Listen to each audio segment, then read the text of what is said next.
Welcome to Miss Callie Vlog.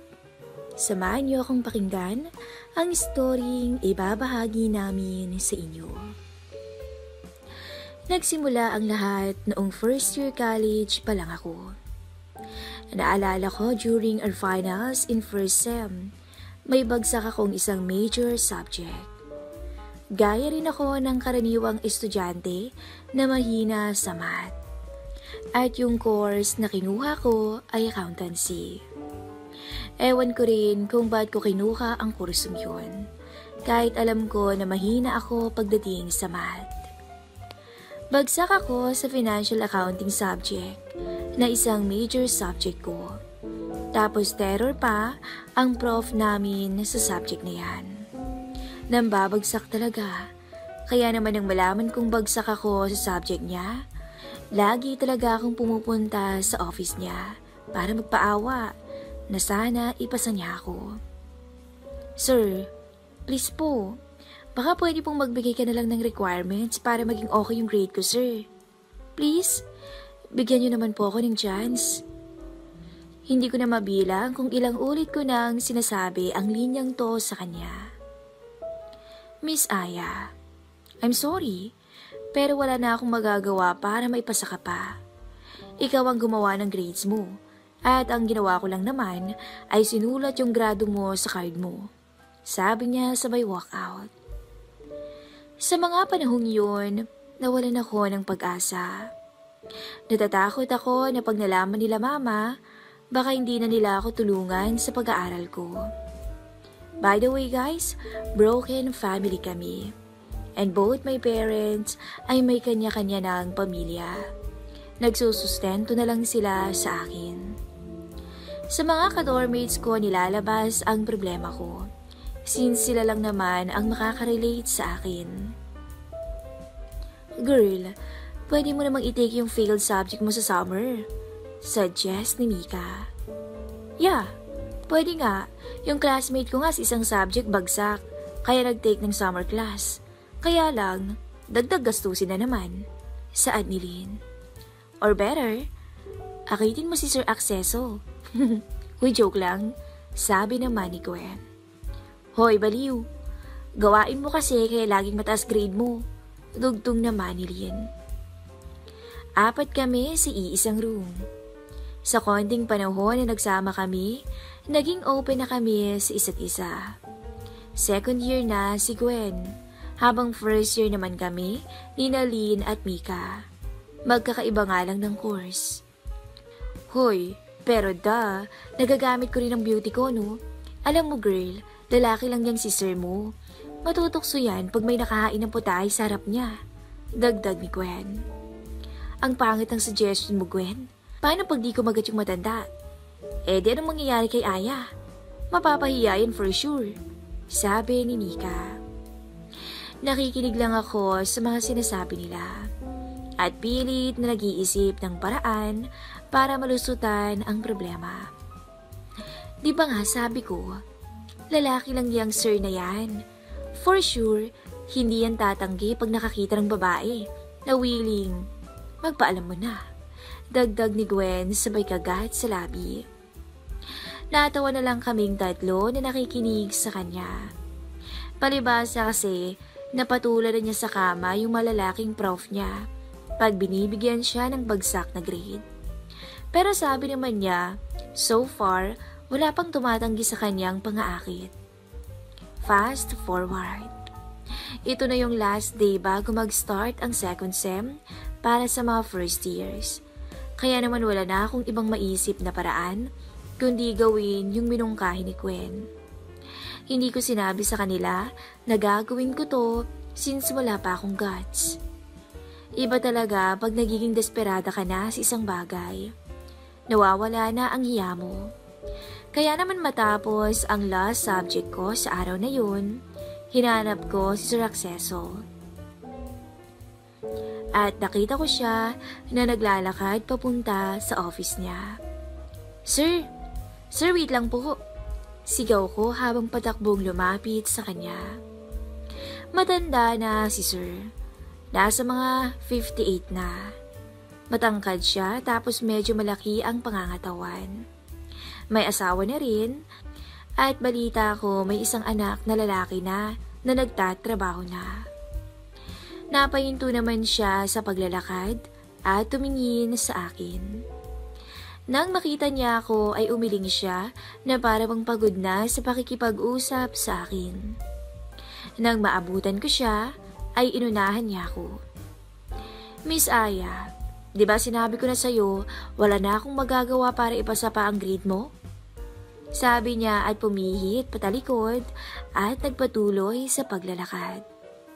Alam ko po, pero pwede ko po ba kayong makausap? Last na talaga to. Please? Sabi ko habang sinasabayan ang paglalakad niya. Okay, ano yun? Sir, pwede po bang pagdating sa office niyo na lang po? Sabi ko naman. Kinakabahan ako dahil baka mapahiya ako. Baka tanggihan niya ang offer ko. Okay, sabi niya. Pinasadahan ko ng tingin ang damit ko. Above the knee na palda at puting polo na may necktie at may logo ng school. Nakabukas ang 3 botones ng uniform ko. Tapos naka-black na school shoes na may heels. Okay na siguro to? Nang makarating kami sa office niya, ay dumiretso siya sa upuan niya habang ako ay nakatayo sa harap niya. OMG, seryoso na ba to? Bahala na, sabi ko sa isip ko.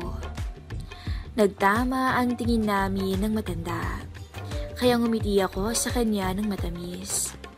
Dumukwag din ako sa lamesa niya para ipakita na nakabukas na ang mga botones ng aking uniforme. Nakita ko naman na nanlaki ang mga mata niya sa inasal ko. Sir, sabi ko sa tila naglalambing na tono. Baka pwede po nating pag-usapan yung sa grade ko po. Sabi ko sabay kagat labi. Nakita kong nakatulala lang sa akin yung matanda. Hindi siya nagsasalita, kaya mas nilapitan ko pa siya. Sa puntong yun ay nakaramdam ako ng kakaiba. Parang ginanahan din ako nang makita akong parang bibigay na rin siya. Nawala na rin ang kaba na nararamdaman ko. Napalitan to ng matinding uhaw at kasabikan. Anong ginagawa mo, miss? Sabi niya sabay baba ng tingin na parang nahimasmasan. Napatingin naman siya sa mukha ko. Ninitian ko siya ng makahulugan at pinapungay ko ang mata ko para mas lalo ko siyang mapasuko. Tumayo ako ng maayos at dahan-dahang binuksan ang polo ng uniform ko. Sir, may iba bang paraan para maipasa ko ang subject mo?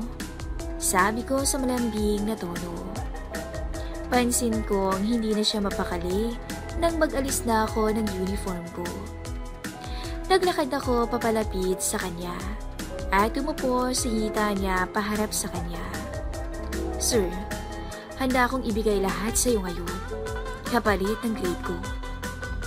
Bulong ko malapit sa tenga niya. Bahagyang dumampi ang bibig ko sa tenga niya kaya nagulat siya. Naisip kong humarap sa kanya at napahawak naman siya bigla sa magkabilang bewang ko. Nung una akala ko paalisin niya ako, pero di ko naramdaman ang pagtutol niya. Imbes ay parang tinugunan pa niya ang kapilihan ko. Kung ganun, sige, papayag ako. Basta promise mo sa akin lang ha, at huwag ka nang susubok sa iba. Ayokong mapariwara ka, tugon niya. Natouch ako sa sinabi niya. Inaamin ko na napakilig niya ako. Ang sweet niya rin pala kahit may edad na. Sa puntong yon, hindi na ako nag-aksaya pa ng oras. Hinawakan ko siya sa batok at hinalikan. Hindi nagtagal na malayan ko na lang na naibigay ko na pala ang sarili ko sa matanda. Malakas na umuga ang upuan na para bang masisira anumang oras dahil sa amin. Hindi pa nakontento ang matanda. Nangilahin niya ang buhok ko at pinatalikod ako sa lamesa niya. Kahit maraming dokumento ang naglalaglagan na dahil sa amin, ay wala kaming pakialam. At hindi ko makakalimutan nang buhatin niya ako at isandal sa pader malapit sa pinto. Parang gusto kong sumigaw noon, pero pigil ako dahil baka marinig ako ng mga naglalakarang estudyante sa labas ng pinto. Napatingala na lang ako sa kisame habang nagpapakasawa sa akin ang tanging lalaking makakatulong sa aking problema. Pagkatapos ng insidenteng yun, nagbihis na kami at habang inaayos ko ang buhok kong magulo, ay biglang yumakap ang matanda sa aking likuran. "Sir, tama na yan. Baka may pumasok bigla dito," sabi ko. Tumawa lang siya at hinalikan ako sa pisngi. Pagkatapos nun, hiningi niya ang number ko at nauna na akong lumabas. Buti na lang, paglabas ko wala nang masyadong tao. 1 hour pala ang tinagal ko sa office ng matanda. Grabing matanda. May tinatago rin palang kulo. Pagkatapos ng first sem, nagkaroon kami ng 1-week break. Nakapasa ako sa first sem. Nagpasalamat na lang ako at hindi nasayang ang pinagpaguran ko. Kinuwento ko kay Gwen ang nangyari, kaya naman parang proud na proud pa siya sa akin. "Hindi pa ba nagpaparamdam yung matanda sa'yo?" tanong niya sa akin. "Wala. Bakit naman siya magpaparamdam?" Pabalik kong tanong sa kanya. "Wala lang. Akala ko lang naman. Kasi yung isang prof ko, pinatikim ko lang minsan, lagi nang nangungulit." Sabay natawa niya. Nandito kami ngayon sa beranda ng kwarto namin at nagkakape. "Baka naman kasi ginalingan mo, kaya hinahanap-hanap ka." Pabiro kong sabi. "Aba, dapat lang nagalingan ko, no? Para hindi niya ako bigyan ng fail grade. Ginawa ko ang sugar daddy eh. Kaya ayun, sa kanya ako nangguhutot ang pera pag naubos allowance ko." Nabigla naman ako sa sinabi niya. "Wala bang asawa yan?" Tanong ko naman. "Meron, pero nasa abroad eh. Pero wala silang anak. May problema yata yung asawa niya sa pagbubuntis." Casual na sabi niya. "Kaya ikaw, pag nagparamdam yung matanda sa'yo, grab the chance. Gayahin mo ko. Uso yan ngayon eh." Suggestion niya pa. Grabe. Bad influence talaga to, pero nakatulong naman yung suggestion niya nung kailangan ko. Nung araw na yon, nag-stay lang talaga ako sa dorm. Kaya nung gumabi na, naghintay na lang ako sa order ko sa Foodpanda. Nakaupo din ako sa sofa. Ako lang kasi mag-isa ang niiwan sa dorm kasi umuwi sa mga bahay nila ang mga kasama ko. Nag-text ang isang unknown number sa akin. "Hi," sabi nito. "Hello, sino po to?" tanong ko. "Si Akseso to." Nagulat ako pagkabasa ko sa text niya. Parang kanina lang ito ang topic namin ni Gwen. Tapos ganito na. "Hello sir, good evening," reply ko. "Free ka ba ngayon?" tanong niya. Parang nasisense ko na ang mangyayari. Ito yung sabi ni Gwen. "Yes po. Why?" Magkita tayo, okay lang?" "Ngayon na po?" "Saan po?" reply ko. Parang excited ako na ewan. Naalala ko tuloy yung nangyari sa amin. "Yes, saan ka at susunduin na lang kita?" Sabi niya, kaya naman binigay ko ang address ng dorm namin. Minutes later, dumating na rin yung in-order ko sa Foodpanda at nag-start na akong kumain. Tapos naligo na rin ako. Sinigurado ko talagang maganda at mabango ako. Nagsuot din ako ng black lace na bigay ni Gwen sa akin, tsaka black na panloob.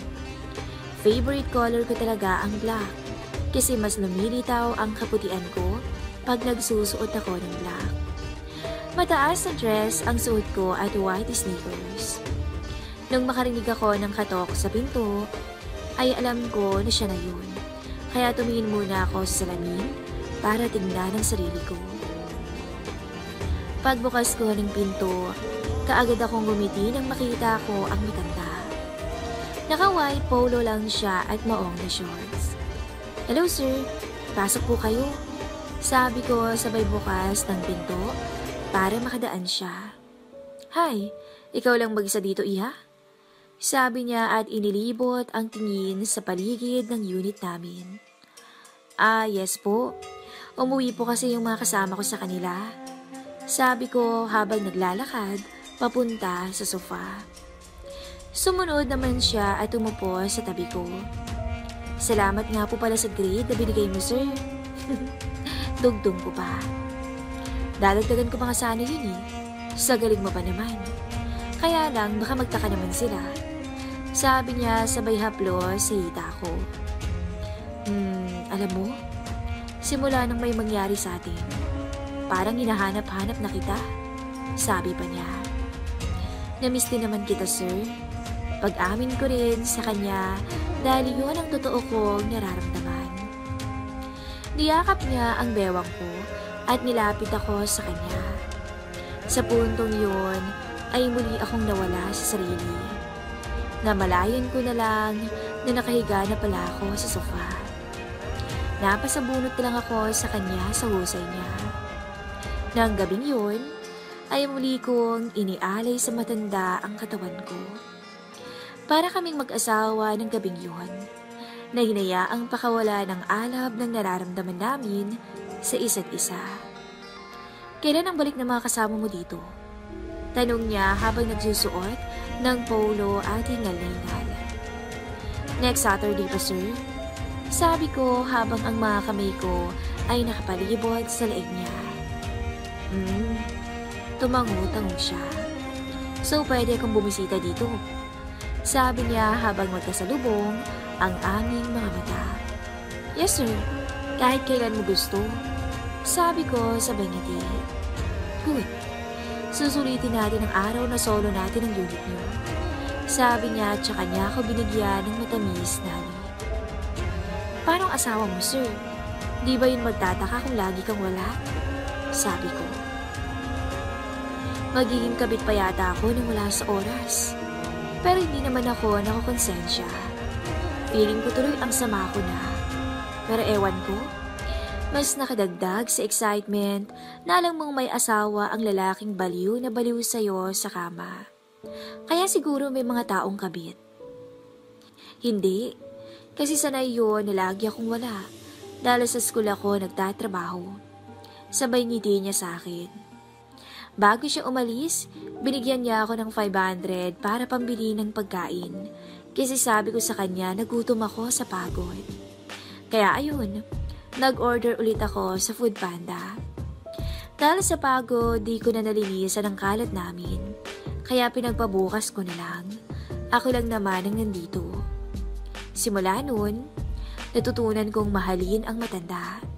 Ewan ko ba? Dahil rin siguro sa support ang binigay niya sa akin. Lalo na sa mga panahong may problema ako. Hindi lang sa school, pati na rin sa ibang bagay. Sa ngayon, nasa 4th year college na ako. At nakakalungkot man, tuluyan ang naglaho sa buhay ko ang matandang prof ko. Simula nang magkasakit to, hanggang sa di na niya kinayang magturo pa. Unti-unting nawala ang communication namin, hanggang sa tuluyan na nga yung maglaho. Nakakalungkot man, natutunan ko rin siyang kalimutan. Ngunit ang alaala namin ay nananatili pa rin sa aking isipan. Hanggang dito na lang po ang aking kwento. Salamat sa mga nakinig.